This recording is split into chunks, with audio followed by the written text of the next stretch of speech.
नमस्कार पुणी थे आप सम्मुख आसवा प्रयास करी भावुँ आप स्नेह से श्रद्धा से विश्वास प्रदान करेंगे। सर्वप्रथम आसतु वेदर एक सुंदर मंत्र गायत्री मंत्र जहाँ को उच्चारण कले मम मन पवित्र हुए, आत्मा पवित्र हुए, हृदय पवित्र हुए। आसतु से पवित्रमय मंत्र को उच्चारण करवा। ओं भूर्भुवः स्वः तत्सवितुर्वरेण्यं भर्गो देवस्य धीमहि धियो यो नः प्रचोदयात्। अज्ञानतिमिरान्धस्य ज्ञानञ्जनशलाकया चक्षुर्मिलितं येन तस्मै श्रीगुरवे नमः। आज एक सुंदर विषय को आपन सम्मुख आने प्रयास करी। विषय शीर्षक हूँ हिंदुत्व कौन। हिंदुत्व नाम चारिड़े डिंडिम बाजुची किंतु प्रकृत अर्थ रे हिंदूर महत्व कौन, हिंदू शब्दर अर्थ कौन। हिंदू शब्द मानवतार गर्व एवं गौरव सहित जड़ित अटे। अगणित मानवीय भावना हिंदू शब्द मध्य समाहित अटे। यही हिंदू शब्द सर्वप्रथम जो ग्रंथ रे उल्लेख थिला से ग्रंथ ना होछि मेरुतंत्र। यह अष्टम शताब्दी एक ग्रंथ। यार 33तम अध्याय रे लेखा अछि शक और हुण जातिर लोकमानंकर बर्बरता एवं आतंक व्यापीब एवं जो मनुष्य यही बर्बरता कबलरू मानव जाति को रक्षा करिवे से ही हिंदू अटंती। वीर सावरकर हिंदुत्व पुस्तक लिखिछंती जे विश्व आमको हिंदू बोली उद्बोधन देइछि एवं यार उत्पत्ति स्थल सिंधु नदी बोली कहा जाउछि। आज्ञा सिंधु नदी रु ही हिंदू शब्दर उत्पत्ति होइछि इतिहासकार माने कहउछन्ति। एवं हिंदू शब्द मानवीय आदर्शर परिचय। आज्ञा आमे आमर धार्मिक भावना मध्य परस्पर सहित न मिलले सुद्धा आमे परस्पर को न भल पाइले सुद्धा किंतु आमे एक सुर समस्ते कही थाउ सारे जहाँ से अच्छा हिंदू सीता हमारा।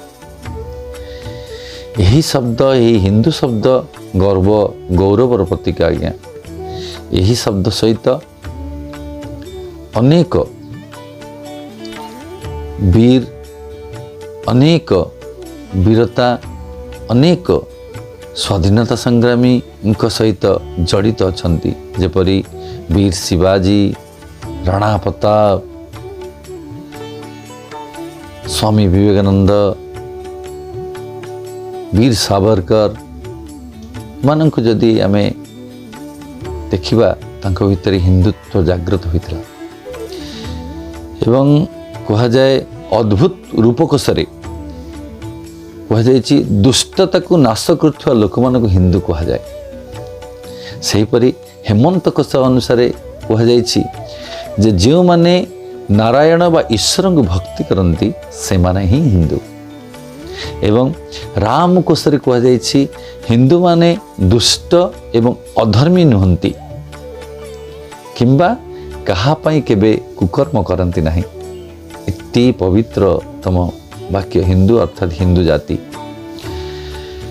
शब्द कल्पद्रुम अनुसार हिंदू केबे कलुषित नुहंती अर्थात जो माने हीनता एवं दुर्गुणता को परित्याग करती से माने प्रकृत अर्थ रे हिंदू अटंती। धर्मस्तुति अनुसार हिंसा ठारू दूरे रहुଥିବା लोकमाने एवं ईश्वर को भक्ति करुଥିବା लोकमानंकु हिंदू कहा जाउथला। आचार्य माधव अनुसार ओम को मूलमंत्र रूपे मानुथिबा, गो सेवा करुथिबा व्यक्ति को सम्मान करुथिबा, ऋषि भरत को निज पूर्वपुरुष भावे मानुथिबा एवं हिंसा को अधर्म मन करुथिबा व्यक्ति को हिंदू कहा जाउछि। प्राचीन नाट्य ग्रंथ अनुसार निजर ତପସ୍ୟା ଦ୍ୱାରା ଶାରୀରିକ ଦୁର୍ଗୁଣକୁ ପାପକୁ ଧୋଇ ନିଜକୁ ନିର୍ମଳ କରୁଥିବା ବ୍ୟକ୍ତିକୁ ହିନ୍ଦୁ କୁହାଯାଉଛି ବା ହିନ୍ଦୁ କୁହାଯାଏ। ଆଚାର୍ଯ୍ୟ ବିନୋବ ଭାବେ କହିଛନ୍ତି ସମସ୍ତ ଧର୍ମକୁ ସମ୍ମାନ ଦେଉଥିବା ବ୍ୟକ୍ତି, ଦେବାଦେବୀଙ୍କୁ ଉପାସନା କରୁଥିବା ବ୍ୟକ୍ତି ଏବଂ ଭାରତୀୟ ବେଶଭୂଷାରେ ରହୁଥିବା ବ୍ୟକ୍ତି, ଶିଖା ତିଲକ ଏବଂ ଯଜ୍ଞ ପବିତ ଧାରଣ କରୁଥିବା ବ୍ୟକ୍ତିଙ୍କୁ ହିନ୍ଦୁ କୁହାଯାଏ। ମନସୀ ଶ୍ରୀ ଶ୍ୟାମ ଗୁପ୍ତ ଲେଖିଛନ୍ତି ଦ୍ରାବିଡ଼ ଏବଂ ଆଚାର୍ଯ୍ୟମାନଙ୍କ ସଂସ୍କୃତିର ମିଳନକୁ ହିନ୍ଦୁତ୍ୱ କୁହାଯାଏ। ମହାତ୍ମା ଗାନ୍ଧୀଙ୍କ ମତରେ ହିନ୍ଦୁତ୍ୱର ଅର୍ଥ ଅହିଂସା ମାଧ୍ୟମରେ ସତ୍ୟର ଅନୁସନ୍ଧାନ ଆଜ୍ଞା। ଏହା ସତ୍ୟ ଉପରେ ବିଶ୍ୱାସ କରୁଥିବା ଏକ ଧର୍ମ ଅଟେ। ପରମ ପୂଜ୍ୟ ଗୁରୁଜୀଙ୍କ ଭାଷାରେ ବସୁଧୈବ କୁଟୁମ୍ବକମ୍ର ମୂଳମନ୍ତ୍ରରୁ ହିନ୍ଦୁ ସୃଷ୍ଟି ଅଟେ। ହିନ୍ଦୁତ୍ୱ ଏକ ମହାନ ଶବ୍ଦ। ଆଜି ଆମେ ତାକୁ ସ୍ୱାର୍ଥପରତା, ଅହଂତାରେ ବାଣ୍ଟି ଦେଇଛୁ। ନିଜକୁ ଉପରକୁ ଉଠିବାକୁ ଦେଉନାହୁଁ ଆଜ୍ଞା, ତେଣୁ ହିନ୍ଦୁତ୍ୱ ଆଜି ଲୋପ ପାଇବାକୁ ବସିଲାଣି। ହିନ୍ଦୁ ଯେ ପର୍ଯ୍ୟନ୍ତ ଭାରତବର୍ଷରେ ହିନ୍ଦୁତ୍ୱ ବା ହିନ୍ଦୁ ଶକ୍ତିର ଜାଗ୍ରତ ନ ହୋଇଛି ସେ ପର୍ଯ୍ୟନ୍ତ ମଣିଷର ମାନବିକତା ନଷ୍ଟ ହୋଇଯାଇପାରେ। ମଣିଷକୁ ଚିହ୍ନି ପାରୁନାହିଁ, କାରଣ ହିନ୍ଦୁତ୍ୱ ପ୍ରକୃତ ଅର୍ଥରେ ହିନ୍ଦୁତ୍ୱ ନାହିଁ। ହିନ୍ଦୁତ୍ୱକୁ ଜାଗ୍ରତ କରିବାକୁ ହେଲେ କେବଳ ନାରା ଦେଲେ ଚଳିବ ନାହିଁ, ହାତକୁ ହାତ ମିଶାଇ ହିନ୍ଦୁତ୍ୱର କାମ କରିବା ଦରକାର। ହିନ୍ଦୁତ୍ୱର ପରିଭାଷା ବୁଝିବାକୁ ଦରକାର। ସମସ୍ତଙ୍କର ଏକ ଚିନ୍ତନ, ଏକ ଧାରା ହେଲେ ହିନ୍ଦୁତ୍ୱ ଭାରତବର୍ଷରେ ଜାଗ୍ରତ ହୋଇପାରିବ ଆଜ୍ଞା।